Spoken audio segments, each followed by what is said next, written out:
How's it going, guys? My name is Zach with The Movie Castle, and today we're going to be talking about Day of the Dead. This is Season 1, Episode 5, and it's entitled Till Dead Do Us Part. This is from November 12th, 2021, and is this time around directed by Jacquie Gould, and once again stars Keenan Tracey, Doheny and Natalie Malaika. And of course, this is loosely based on the movie by George A. Romero. But a few things before we get into this, two things you may have noticed. First, Episode 5. If my Googling was correct, 5 of 10. So this is the last episode in the first half of the show, and we're going to be transitioning into Act 2. There's a place, a shelter that they introduce at the end of this episode, and I'm thinking the second half is going to be more zombie focused and more defend the base. And you know, I do like that better, but it kind of sucks that the first half is so much setup and not enough zombies in it. But I think the second half is what they're building to. I just wish we didn't take so much time to get here, you know? Anyway, the other big thing you may have noticed, directed by Jacquie Gould. Steven Kostanski had directed every episode up until this moment. He did 4 episodes in a row, and I believe he was also a producer on this show, and I thought they were going to keep the same guy around the whole season, you know, so I was looking forward to the unity, you know. Now, I have complained about a lot of stuff in the show, but there is a fair bit here that I enjoy, and one of them was having a consistent director, and you know, to have a series where it's the same guy every single time around is pretty rare. Now, the new director coming in, it doesn't mess up the show. The show still feels like the show. There is a few differences. There's, I believe, a lot more establishing drone shots than there had been before. There's also a ton of dramatic slow motion. Like, there's even this scene later on where these 3 zombies just kind of staring at the camera, and I'm like, okay, it's a cool shot, but are they gonna do anything? The shot goes on just a little bit too long, you know? And also, sadly, some of the action scenes, it can feel a little bit clunky and disorganized. It's not too bad, but like there's one scene where someone comes in with a car, one character is trapped in a disabled car, and he comes in with another one, but they didn't really do the establishing work to show that that car was nearby, and in turn it just kind of feels like it comes out of nowhere. It's not bad, and the show still feels like the show, but yeah, some of the action is a little bit clunky, you know? But anyway, overall though, this was a good enough episode, you know? Episodes 1 and 2 were pretty bad. 3 was the high point. 4 took a step down. I think this is a slight step up from Part 4. It's a little bit better. We are seeing the characters all come together. We're seeing it move into a consistent direction. You know, where we get to at the end, I feel excited for, you know, the last half of the show. Again, it's sad that we had to take a whole half a season to get there, but I feel it is moving in the right direction, and the characters are starting to come together. That's all good, you know. So I feel like it's a good enough episode, but it still has a lot of the show's common faults, and the wedding was kind of frustrating, and we'll get into that in just a second, you know. But the wedding, all this build up for the payoff we got, not the best. Let's go ahead and talk a bit about the plot. I'm not going to be doing any major spoilers, but I do want to say my piece on a few plot points and make sure you guys have a basic understanding as to what this episode's about. So let's go see our groups of characters, and we'll start at the wedding group.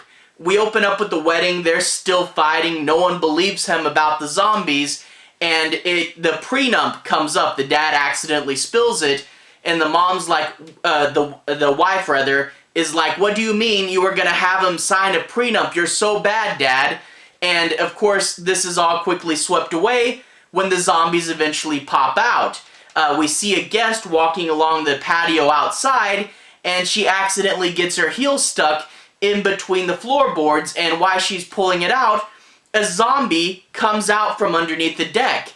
And at first, it's super weird. Like, how did all these zombies get underneath the deck? That's a really weird place to have them come out of.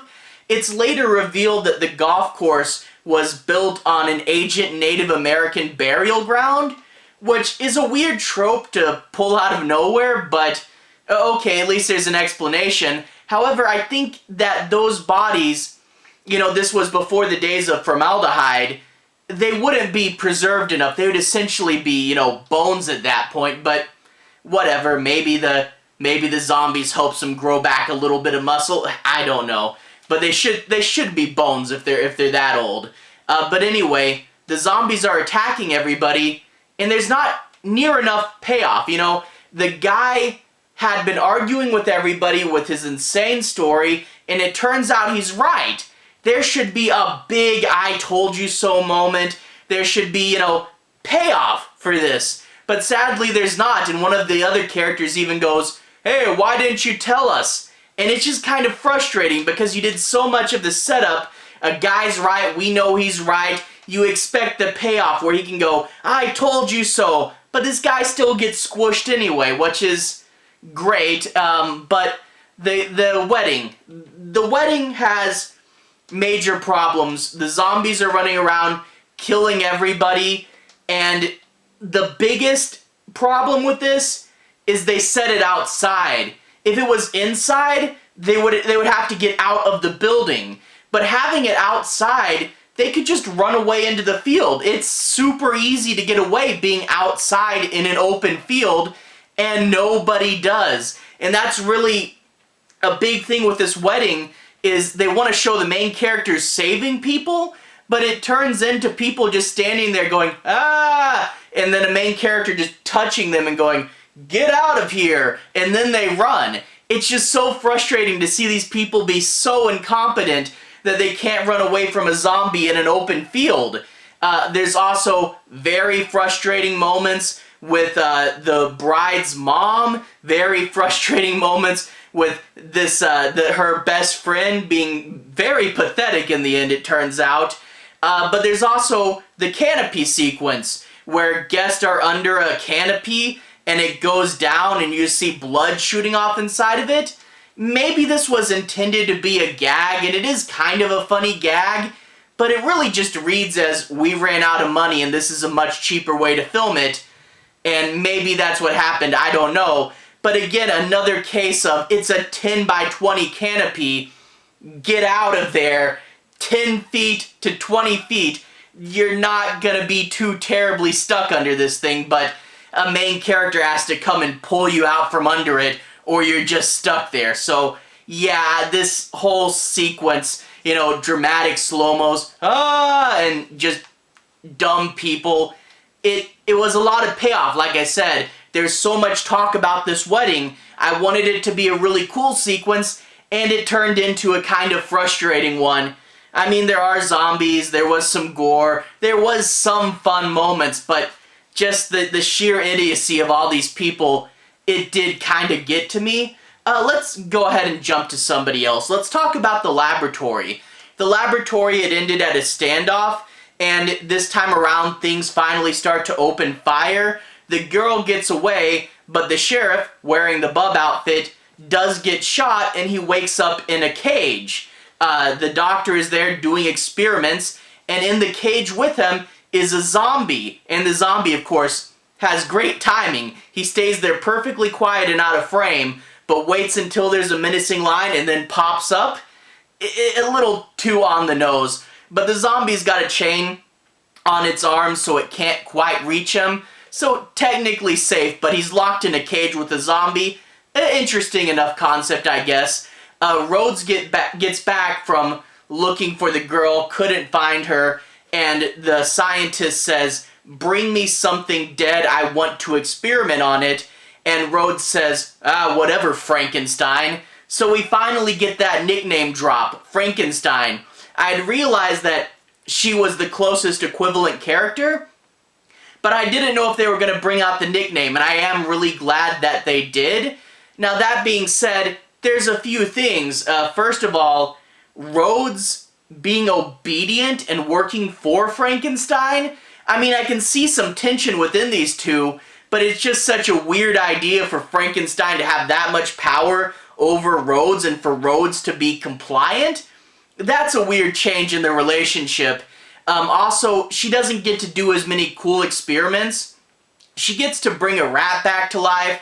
She gets to look at the moving finger. But, you know, in the original Day of the Dead movie, the original Frankenstein was like stripping away a zombie until it was like just the brain, and was teaching Bub to, like, you know, pick up a book and stuff. You know, the original Frankenstein was doing some pretty cool stuff, and I really wish we got her doing more than looking at a finger and bringing a rat back to life. Go all in and do crazy experiments, you know. Maybe we'll get to that in the future, but for now it is what it is. Still, though, I have to say I was glad to see Rhodes, Bub, and Frankenstein all on the screen in the same scene. Yeah, these are not really true versions of any of these three characters, but at least having them all there did make it feel a little more like Day of the Dead. But yeah, it kind of is what it is. It was cooler in the movie, and I wish they gave Frankenstein more insane things to do. But hey, we have the name drop at least. You know, it was kind of cool to see Rhodes use it for the first time as an insult. You know, Frankenstein. You know, that was kind of fun. But we do finally get the name. So, moving on to the bridge. You know, in the lab, that was a better cliffhanger, having everybody pointing guns at each other. The bridge was such a terrible cliffhanger from the last episode. Luke is stuck on a bridge. His friend ran away, who, by the way, just disappeared. We don't get to see any of him in this episode, so hope he's doing good, but who knows. But Luke's stuck on a bridge that's not super high up and is surrounded by 3 zombies. That's what got me, you know, 3 zombies? Like, I remember in Dawn of the Dead, they do all that football stuff where they're just plowing zombies to the side, and I'm like, okay, pick the side with 1 zombie and push him and run away, or go over into the water. It's not that hard of a situation. There's a bunch of ways to get out of it, so it's kind of frustrating that that was your cliffhanger, you know? But anyway, how he gets out is the dad saves him. Luke pushes the zombie in front of the bus, or his dad's car rather, and you do get a fun scene of it getting run over, and the two drive off to go back to the police station. And during this scene, you get to see the father being an emotional wreck and pouring stuff out and telling his son probably way too much information, but here the comedic chops work, you know. Previously, he was kind of a pathetic character, but to finally see him pushed to an extreme and just saying all this crazy stuff that, you know, you shouldn't just happen to tell your son about an affair or something, you know, but just going in and just saying way too much information, there was some humor here, and it overall makes him a more likable and sympathetic character, so that kind of works. Anyway, they're going to the police station where Cam is, and Cam and the mayor actually have a relatively thoughtful moment where the mayor goes, "I miss your mother, we were friends, we were both on the PTA, and I'm really sad that you and Luke aren't friends anymore, and I'd wish you resolve your differences, whatever they are." So a sympathetic view from the mayor, a little bit of character inconsistency, but I like her this way better than when she's just evil and stupid, so hey, good for what it is. Eventually all the characters get there, and Cam and Luke have to go into an uneasy, you know, stalemate for the time being, and they decide, they look around at all the cameras and find that there's no cameras at Paymart, you know, Paymart, kind of like Kmart, and they say, hey, there's no zombies there right now, they got enough supplies, they're relatively sturdy, we can bunker down there, and they use the emergency system to tell everybody to go there. I don't know if it's that much better of a choice than the police station. I guess they have more food, but I would have just stayed in the police station, but whatever. It looks like we're finally going to get to a defend the base style scene, and that's fun, and I do like that. So, yeah, I'm thinking it's building to something better, but we just had to get through some frustrating moments. Like I said, the wedding, kind of frustrating. and the decision to move, not sure if that was the best, and the cliffhanger that we got in the previous episode, how will he get off the bridge, and then Frankenstein being different. There's a few frustrating moments, but you know, there are enough zombies. I do like this show well enough. I know I harp on it all the time, but it is good enough. And I constantly feel like this show is just on the edge of being way better. And I'm thinking they saved it all for the second half. So I'm really curious for that. But like I said, this show's been kind of struggling to start. But I feel like once it gets going, once it focuses all on the zombies and get most of the people in the same place, I feel like it can be better. And I feel like that's where the second half is. But anyway, who knows? To everyone who's watched so far, thank you for watching. To everybody who likes and subscribes, thank you. You really are helping the channel out. I'll leave a relevant playlist on the bottom. If you guys want to see more, you can click there and see more. Should be my Romero Zombies extended playlist, where you can find all the previous episodes of the show, as well as weird other semi-official Romero movies like Night of the Living Dead 3D or Day of the Dead 2. Anyway, have a good day. I'll see you guys again very, very soon. Relevant playlist on the bottom. Have a good day now.